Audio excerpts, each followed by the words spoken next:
ダライラマ講演会会場はこちらになっております。入場許可証と身分証明書のご用意をお願いいたします。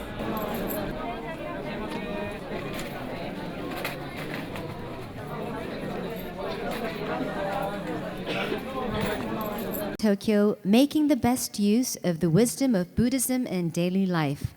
Before we welcome His Holiness, we ask that you turn off your cell phone or switch it to manner mode. And we also kindly ask that you refrain from taking photos during his address.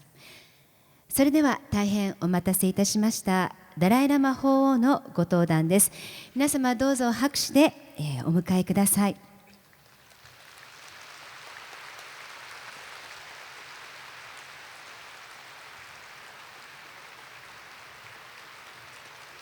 It is a pleasure and honor for me to introduce His Holiness the Dalai Lama. So,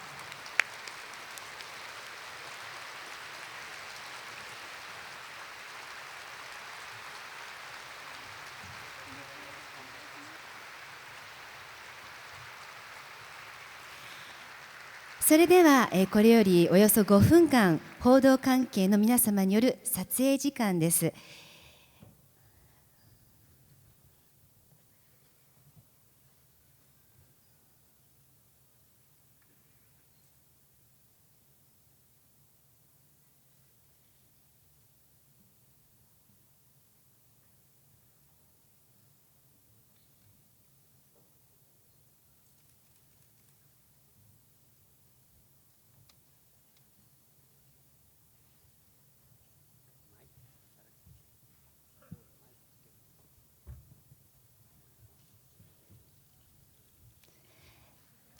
Thank you, everybody, for your patience. We will take 5 minutes of photo shooting for the press only. 関係の皆様は係員の指示に従ってご移動をお願いいたします。Your Holiness, whenever you're ready, please. I'm ready. Okay.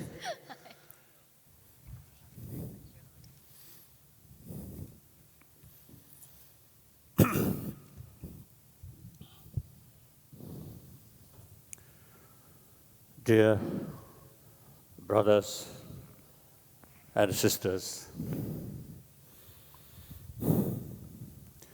indeed, I'm very happy having this opportunity, meeting with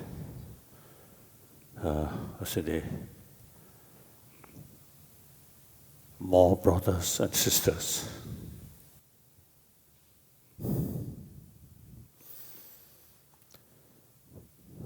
I always consider I myself another human being. Actually, we are part of the 7 billion human being. We are part of the humanity. I consider that we should think more seriously oneness of humanity. On that level, hardly no basis for quarrel. I think not only in the past human history, but even today, many problems, actually we too much emphasis on secondary level of differences. Religious faith, different nationality, and different system or different country. If we too much emphasis on secondary level, then within same, follower of same religion, again, you see differences of color, right? And the same community, still, you see, we divide rich and poor,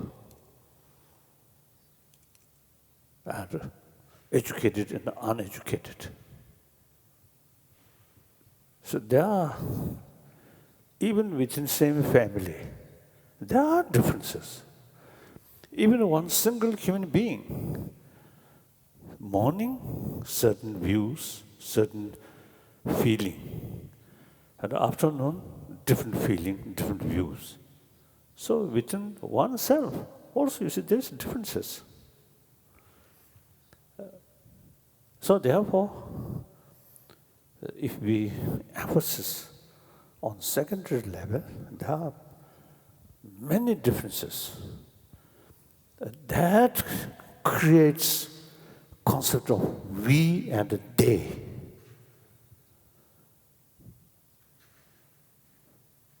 And then, eventually, you see, create self-centered attitude. Then, you see, only concern your own short-term interest. So, no botheration about others' right. So then bully, cheating, exploitation, and violence, killing. So therefore, if we emphasize on the basic level, we are same human being. I want a happy life. You also want a happy life. I do not want problem. You also do not want problem. But we all have same right to achieve happy life.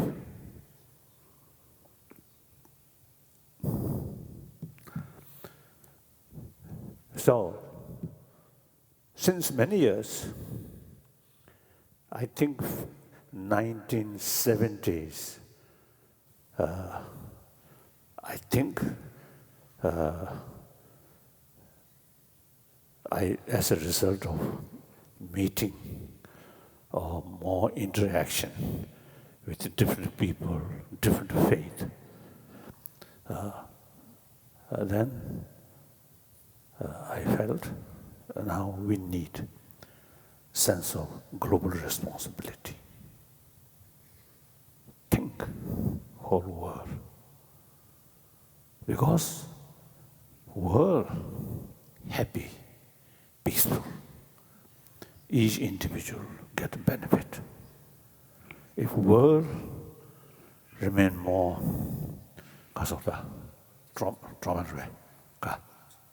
troubled, and everywhere injustice, exploitation, bully, we individual also will suffer. So, since many years, I telling people we are selfish. The feeling of I is strong. So, desire to achieve happy life. From the beginning, by nature we have that. So we take care oneself. Selfish, there. Okay. But selfish should be wise selfish rather than foolish, short-sighted, narrow-minded selfish. Many problem, obviously, which we are facing. I think 7 billion human beings today is facing. Many of these problems, actually, our own creation. Because we too much emphasis on secondary level of differences. You look, I do look, each one, I think 7 billion human beings, each one. Even those people who constantly facing some problem, I think from morning, as soon as I wake up, I think the person, I think logically feel, oh, today, less problem. I wish less problem. I think among 7 billion, I think nobody from early morning wish today I have more trouble. I don't think. Oh, you need translation. Oh. So it is big contradiction. Everyone do not want a problem. But at the same time, many problems which are our own creation. Why? Lack of holistic view and too much extreme self-centered attitude. Irrespective whether believer or non-believer, or rich or poor, educated or uneducated. I think if we want less problem, we must loosen the extreme self-centered attitude. So that means more sense of concern of others' well-being. That is the real source of happy life. Translate.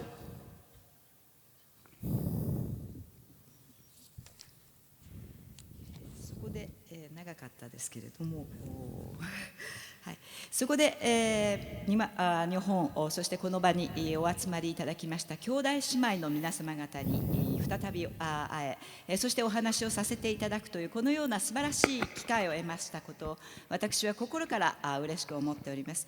で、私はいつも皆様方とお話をさせていただくときには自分をこの地球に住んでいる大きな人間家族の一人であるということを考えているわけです。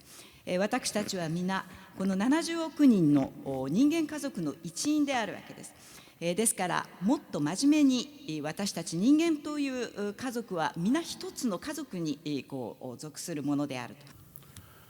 I think the mental level, I think its own sort of system is such. Too much self-centered attitude here. Then actually you yourself distance from other.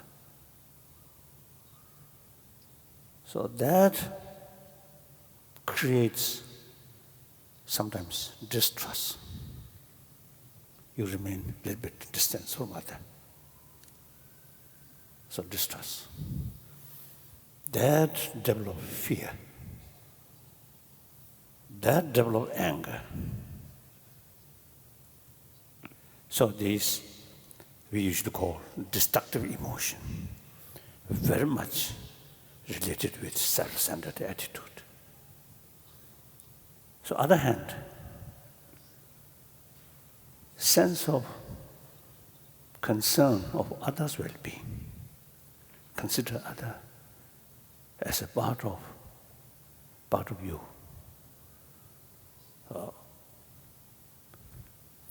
I think the concept of we should not small, but expand.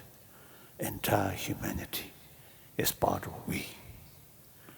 Then that automatically feel very close each other.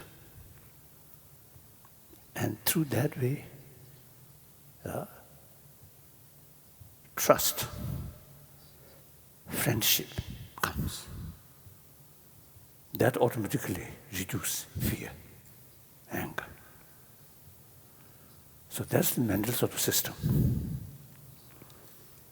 Too much fear, too much anger, hatred is actually very bad for our health.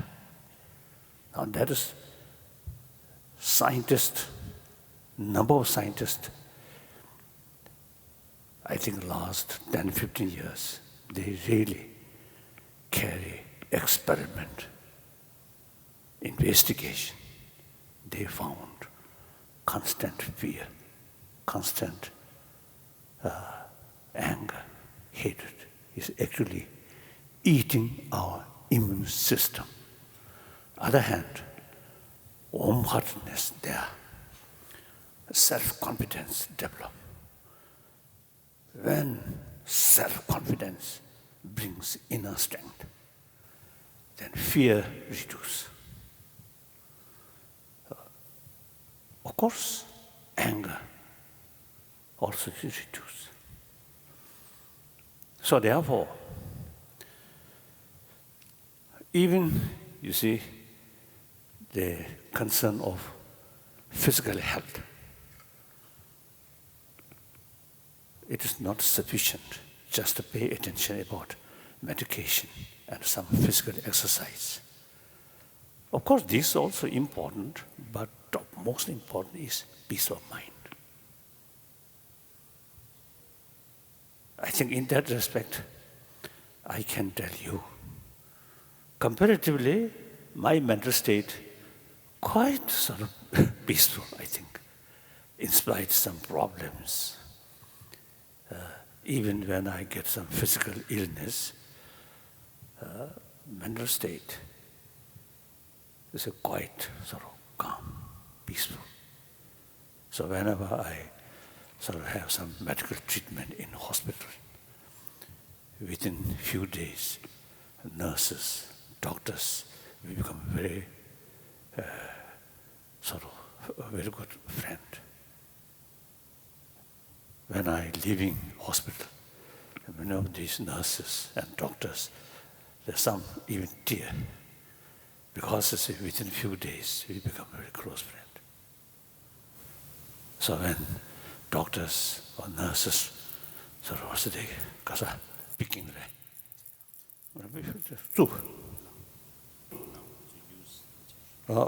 injections," I usually see teaching them. So I think comparatively, my mind quite peaceful. So as a result, my physical condition, I think you have to judge my face. Now 78-year-old person,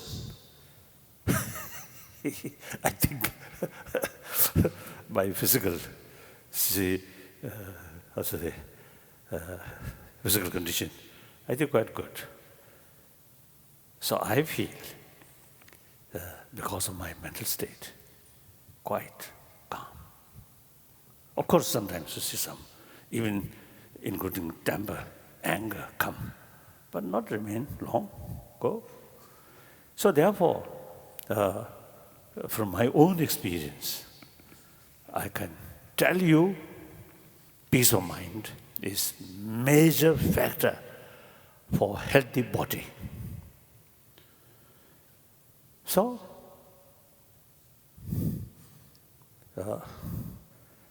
some scientists, mainly in America, Emory University, Wisconsin University, and Stanford University, and some other universities, now begin in Europe also. You see, they some sort of carry some program, training mind, including mindfulness. And then also you see some sort of lesson about the value of compassion. Then they carry program 2 weeks, 3 weeks, every day about half an hour. This is some meditation or some training and some sort of thinking. Before that start, check blood pressure and amount of stress and some other sort of, I don't know, it's a certain sort of way to test. After 2-3 weeks training, again check, blood pressure significantly reduced. Amount of stress much reduced. As a result, person become much happier. And also they sort of become very because of the friendly sort of interaction with their sort of with their community like that. So these are now scientifically, you see, become clear. Peace of mind through more warm-heartedness is really useful.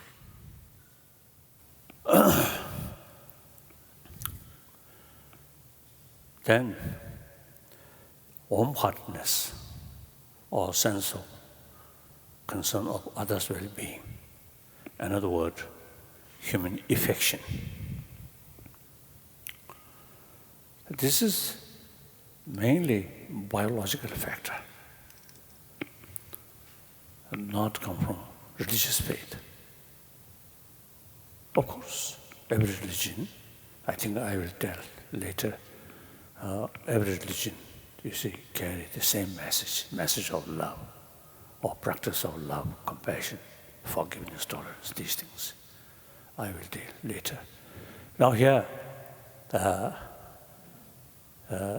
basic human nature, some scientists say that basic human nature is more aggressive and self-centered sort of nature. That some well-known, respected scientists say they carry there some experiment to some young children, show some sort of picture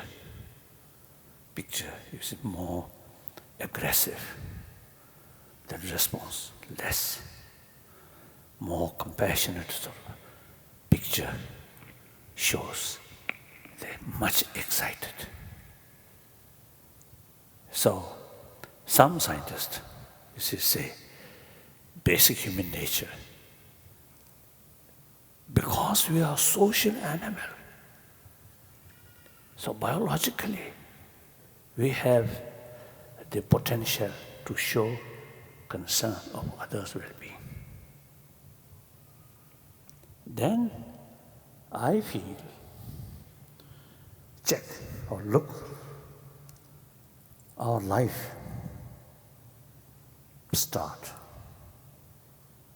after the conception. Conception.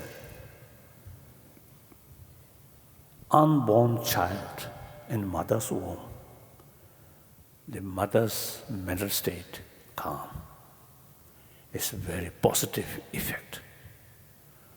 Mother's mind, constant anger, fear, very bad effect to the child, or fetus, or like that.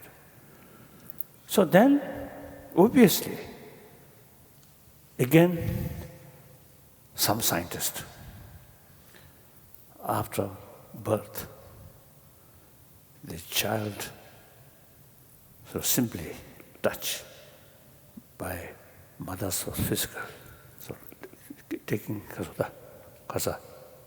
hugging. That crucial factor for proper enlargement of the child's brain. So as soon as born, the child have no idea who is that person. But biologically, they tremendously trust, relying. So the mother sort of holding the child feel safe, happy, separate, unhappy. That even monkey, some scientists tested.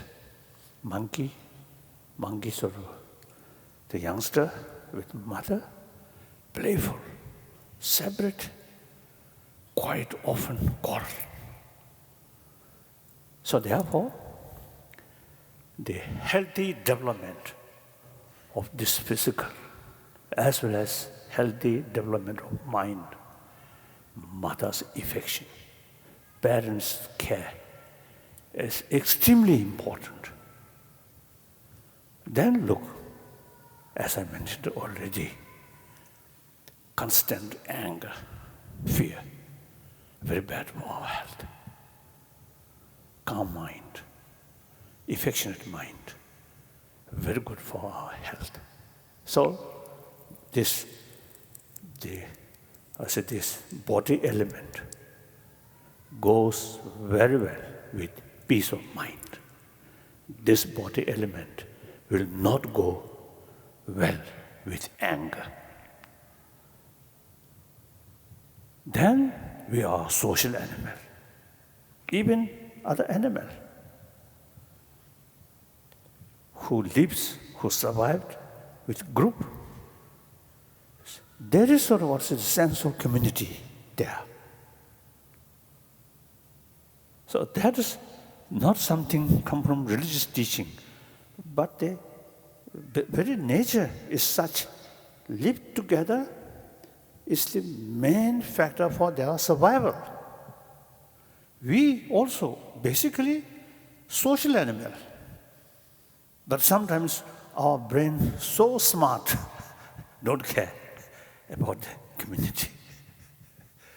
So therefore, and then if we use common sense among your neighbor, some neighbor may be very rich, maybe billionaire, or they build their house and the furnitures and the lifestyle, very luxurious and good car.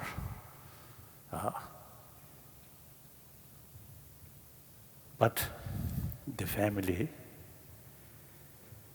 say, due to jealousy, due to extreme sense of competition, distrust, even same family member.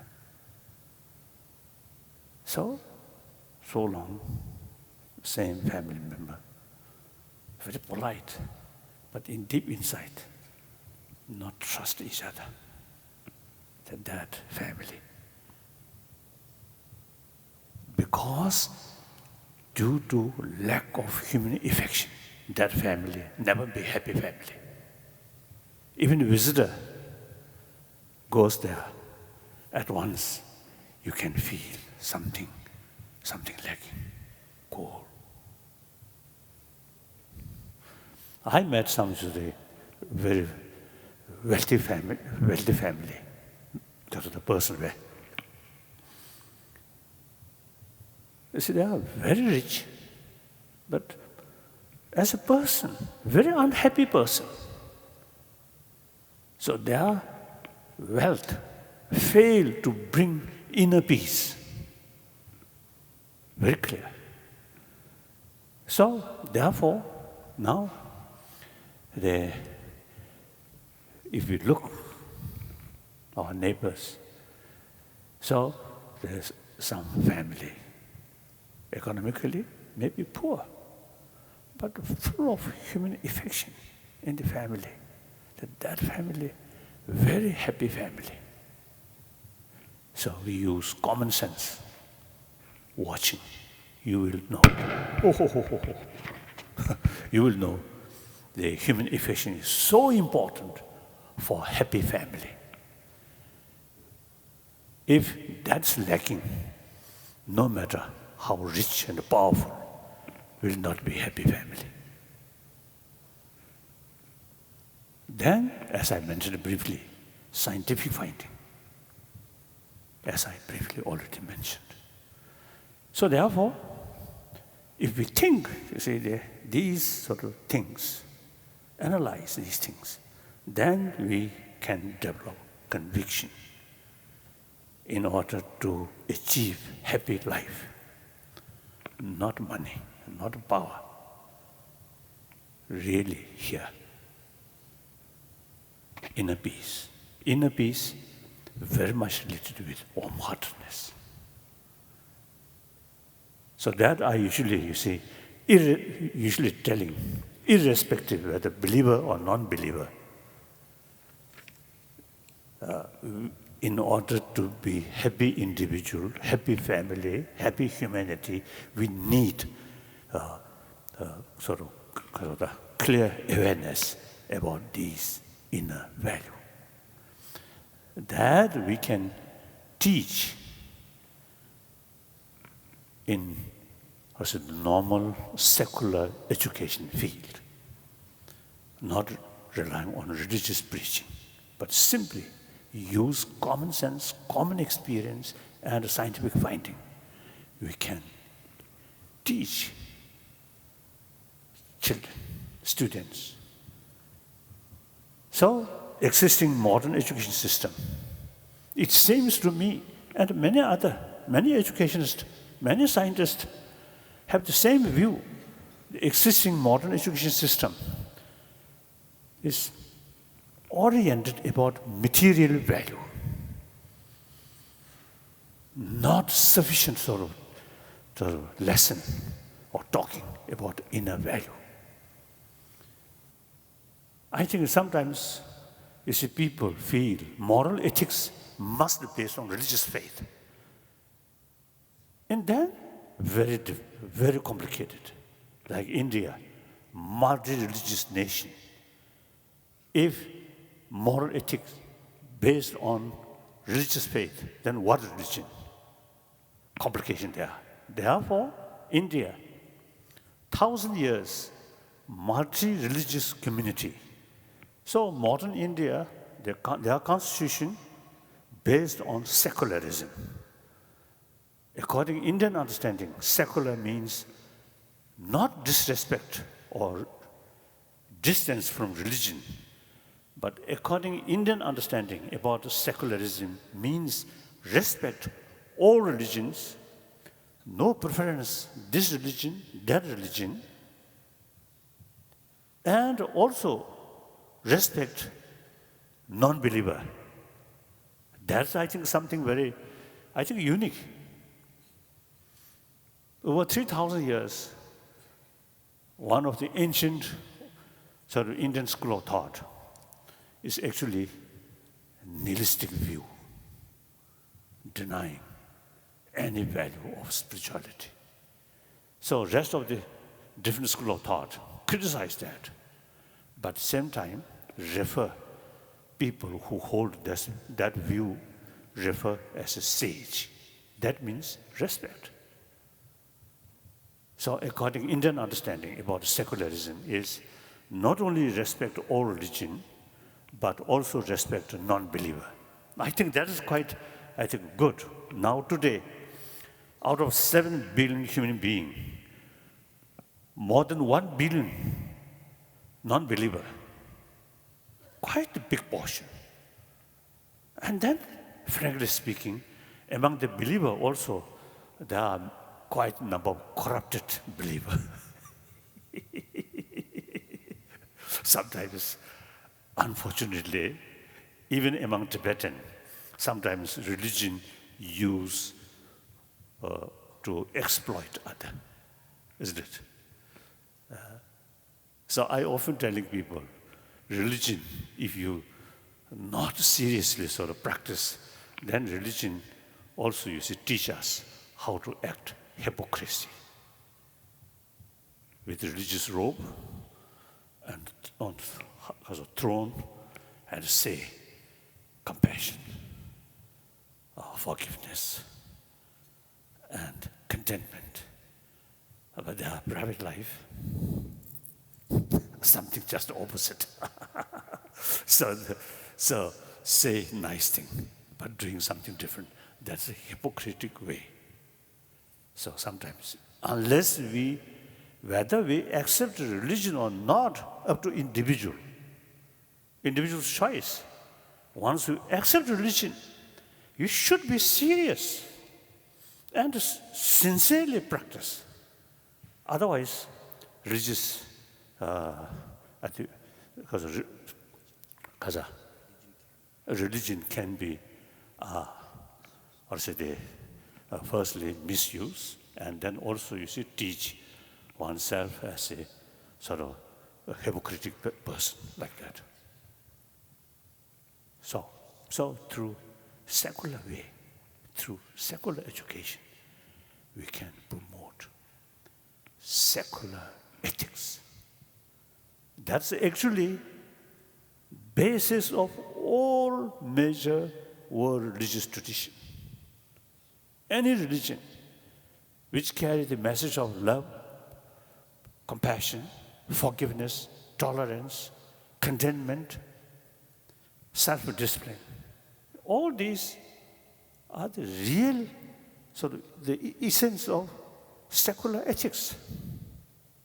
Post theme today's talk, making the best use of wisdom of Buddhism in daily life. I want to tell, now I already sort of mentioned the secular ethics. Now on that basis, I think last perhaps more than 3,000 years, perhaps some cases I think 4,000 or 5,000 years, Egyptian civilization, Chinese civilization, and Khazadi, Indus Valley civilization.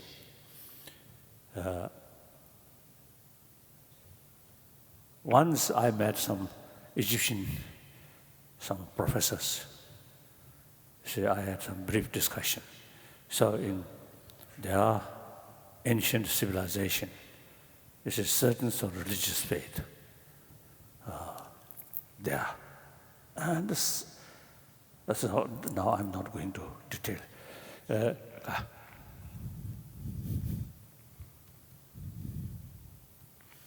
So basically, we can categorize two things: theistic religion, non-theistic religion. Theistic means concept of creator, like Christianity, Islam, Judaism, and many other ancient Hindu traditions believe creator. Then non-theistic religious tradition. That is one of the very, very ancient Indian tradition. That is Sankhya philosophy. Within Sankhya, two groups: one theistic, one non-theistic. Then Jain tradition, non-theistic, and then Buddhism, non-theistic. Mainly these three are non-theistic.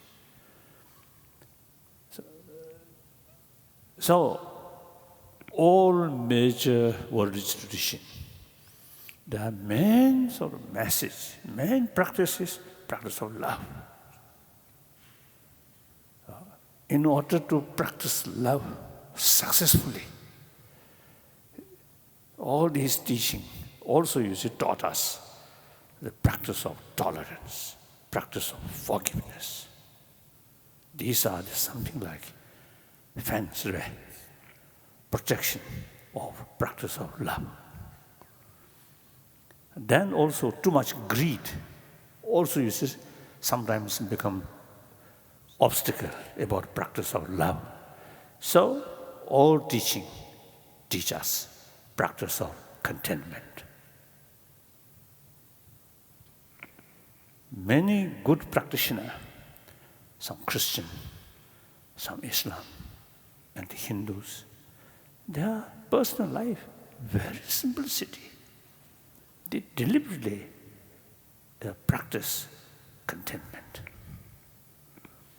And then all teaching teach us self-discipline. So I believe these are the main sort of the teaching. Then the philosophical field, in order to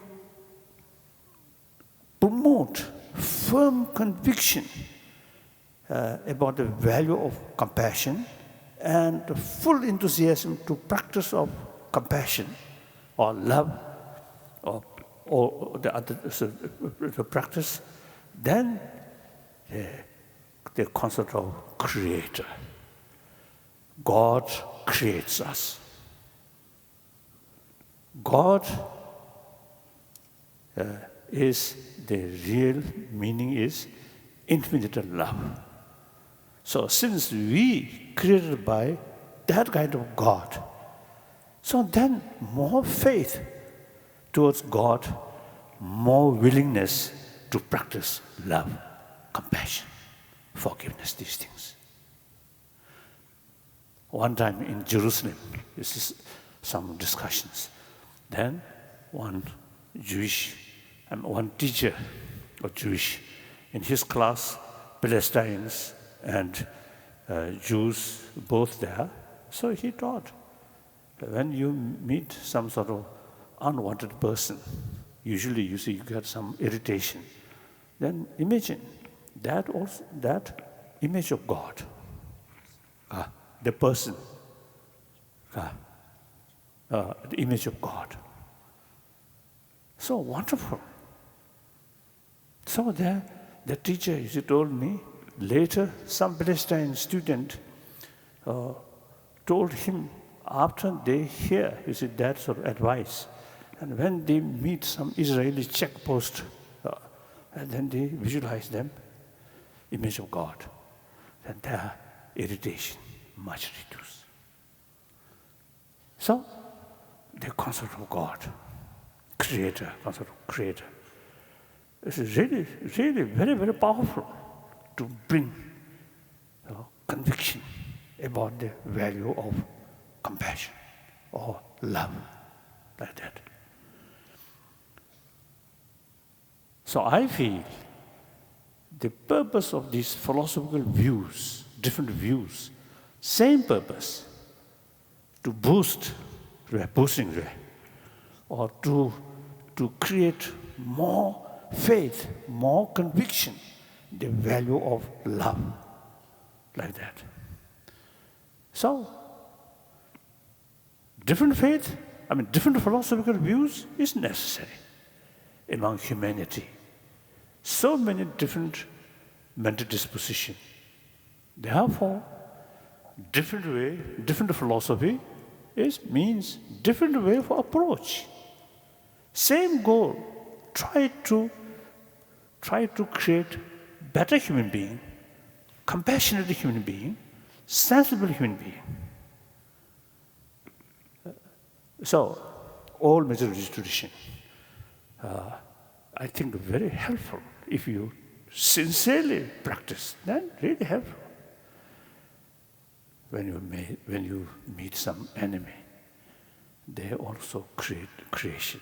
One time, one Muslim gathering, one Muslim teacher or preacher mentioned a genuine Muslim practitioner, genuine Islam practitioner,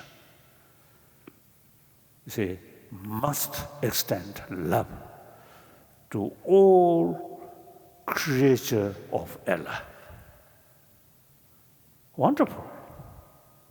If you truly implement that, wonderful. So therefore, all major religious tradition which teach us practice of love is very, very helpful in our daily life.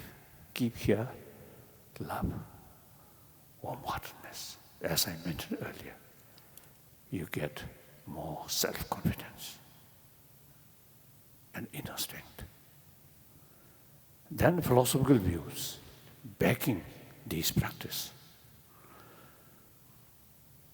So, these theistic religions also, if you sincerely practice, then in our daily life, when we're passing through difficult sort of experiences, they remember Creator and think or practice seriously about forgiveness, tolerance. Wonderful. Then, about non-theistic religions. Now here I'm talking about Buddhism. No concept at all, concept of creator. According to Buddhism, Buddha stated, you are your own master. So almost self-creation. That's Buddhist view. And basically, you see, things are due to its own causes and the conditions. So the basic philosophical view is the law of causality and the interdependency, interconnectedness. So therefore, use the Buddhist concept in order to strengthening practice of love, compassion. Think we are partly, I have already mentioned, we are a social element. Particularly now, today's world, today's reality, not only nation to nation, but also continent to continent, heavily interdependent. Sometimes you see people found East and West, some kind of demarcation. No. East need West, West need East. Northern world, industrialized nation need Southern world. Southern world need Northern world. So, you see, when we talk about the future of the world, then there's no point to too much emphasis your own national interest. I think the failure of Copenhagen summit about Gaza, what's the ecology or the global warming, I think nations' emphasis more important than national interest rather than global interest. So we can't blame them. The whole thing, whole society, just a materialistic sort of way of life, materialistic culture, and short-sighted.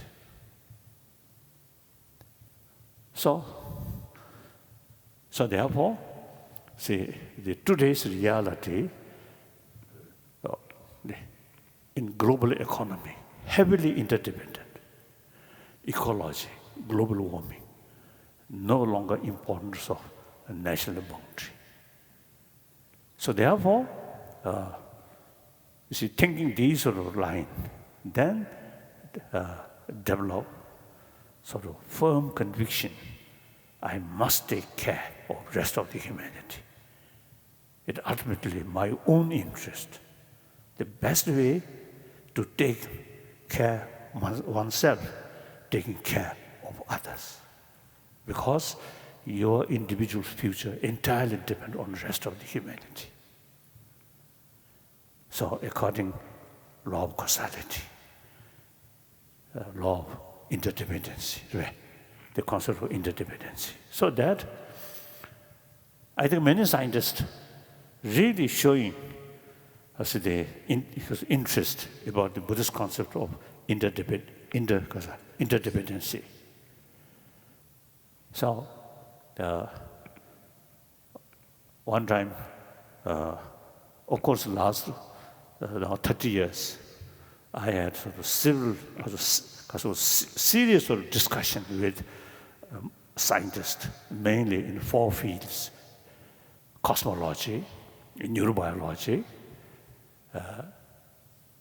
and then physics, particularly quantum physics, which is a very close link with Buddhist concept. Nothing exists by independently or objectively. So that's a very sort of interesting field. Then psychology. So last about 30 years, I had several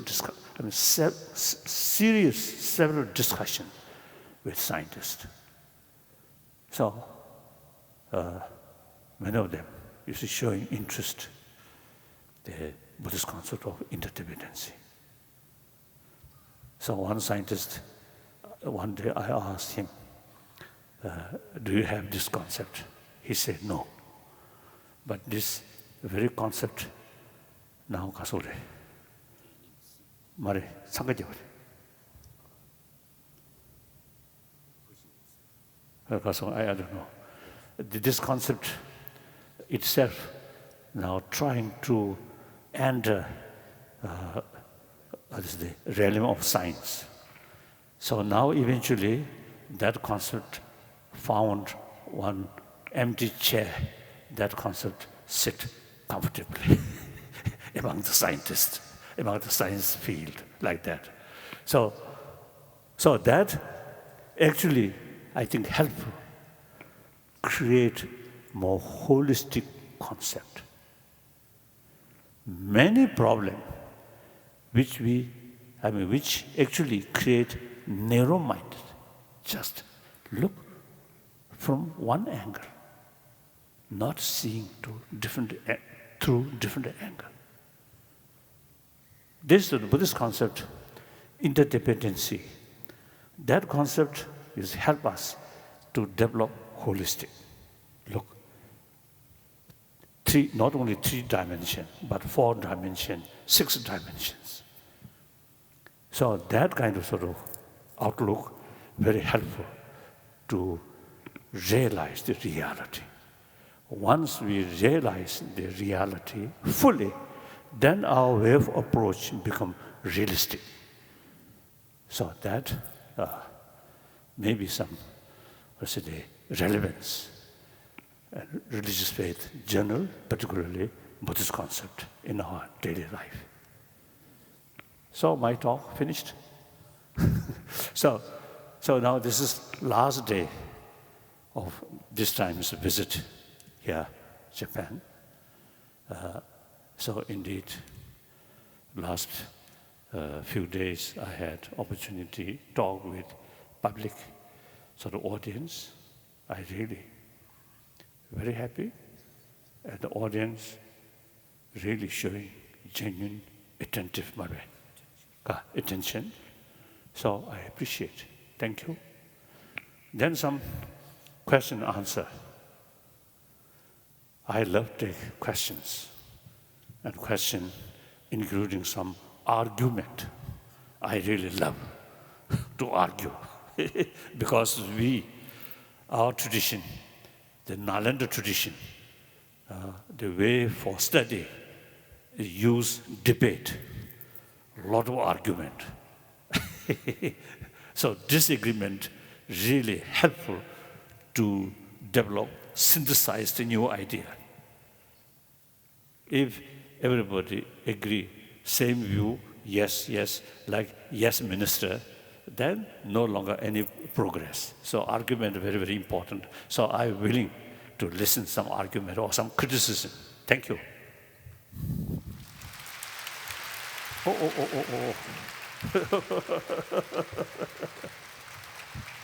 So I think, for example, now you see east need to west. Now, for example, this water from France.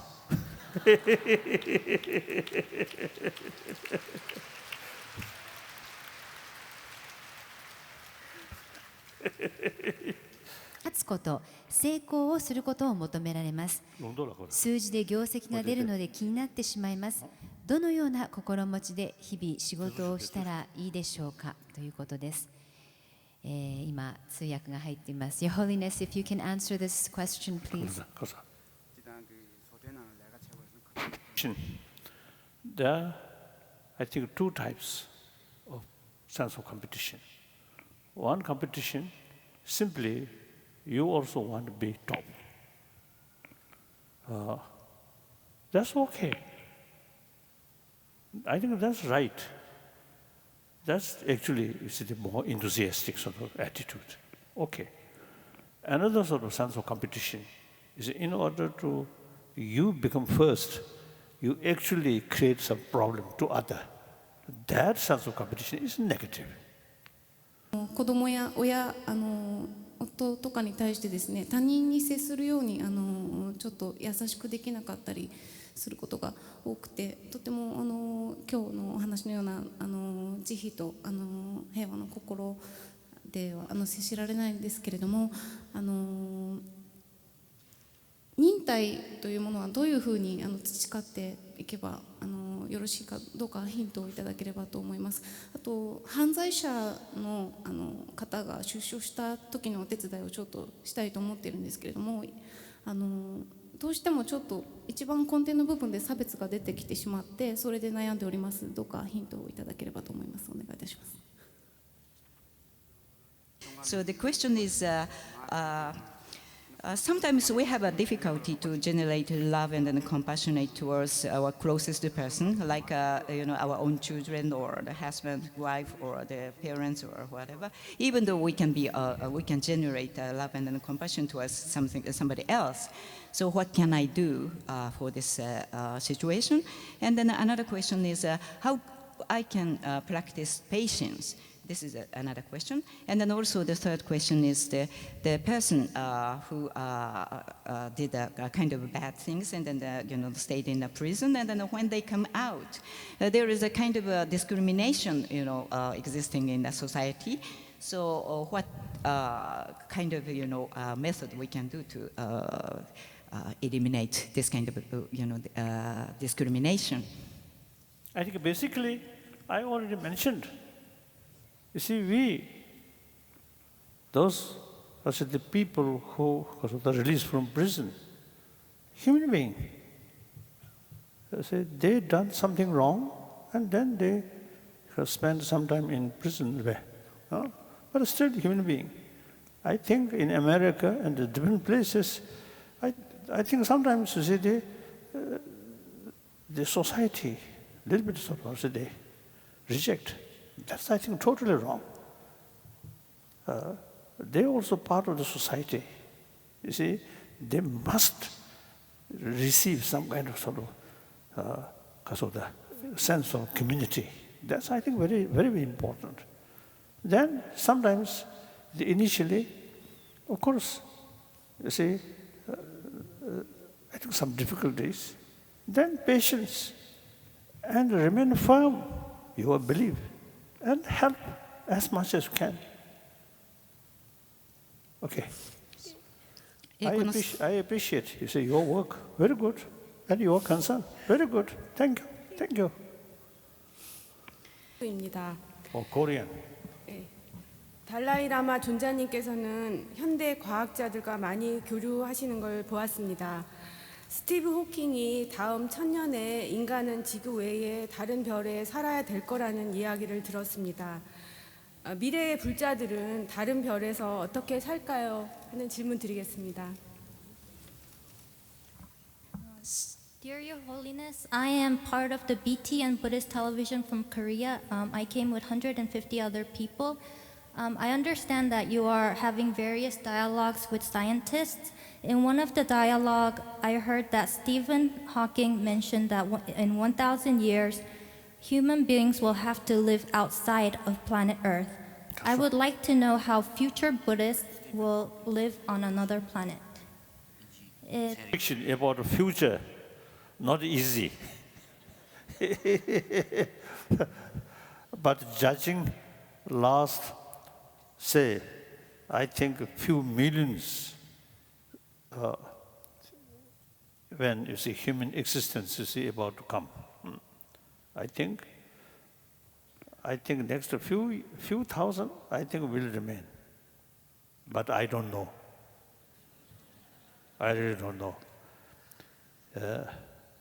I think in any case, from Buddhist viewpoint, logically, anything where there is a beginning, there will be end. That's a definite. So whole galaxies, whole sort of universe, after Big Bang, it happened. Eventually disappear. From the Buddhist viewpoint, beginningless Big Bang. Big Bang formed, disappear, again Big Bang, come, go like that. That's the Buddhist viewpoint. So I think, frankly speaking, don't worry about 1,000 years after. Don't worry. This very life, I think we should pay more concern about this century. I often you see telling people, this century, 21st century, should be peaceful century, happy century. That is important.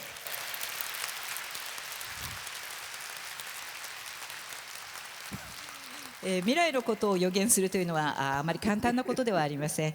過去において人間が登場してきた歴史というのは何億年もの歴史があるわけですからあるわけですけれども、これから何千年か先に人間がどうなるかということについてはよくわからないわけなんです。で私たちは仏教徒ですので論理的にものを考えてみるならば、何でも始まったものには必ず終わりがやってきます。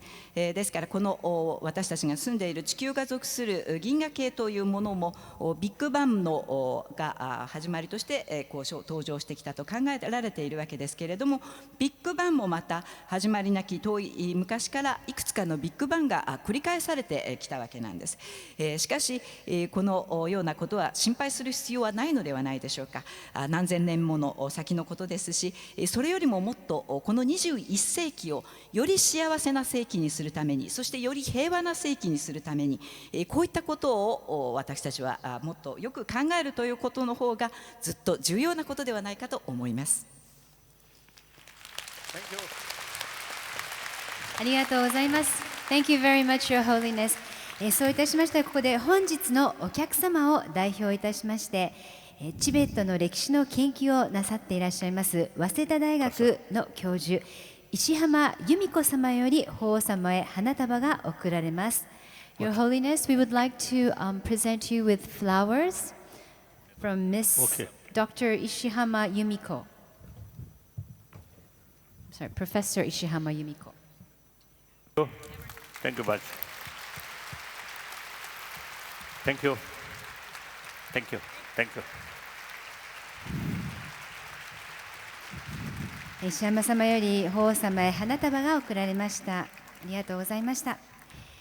そうしましたら最後に愛媛県仏教会顧問高野山真言宗お釈迦様がお説きになったのは、諸行は無常である、心の動きも無常である、すべてのものは一箇所に止まっていない、そして諸法は無我である、私が自分がって言ってもそこには我はないんだと。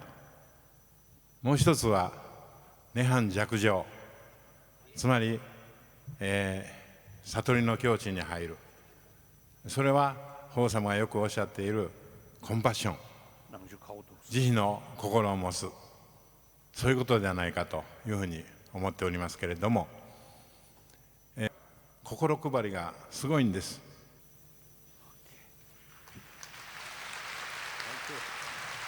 Okay. Thank you. Thank you.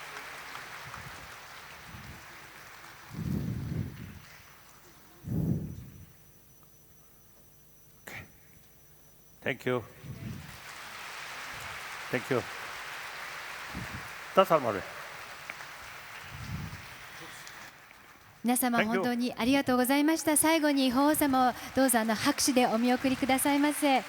Thank you very much, Your Holiness. We would like to see you off with lots of gratitude. Thank you very much. Korean. Okay. Thank you. Thank you.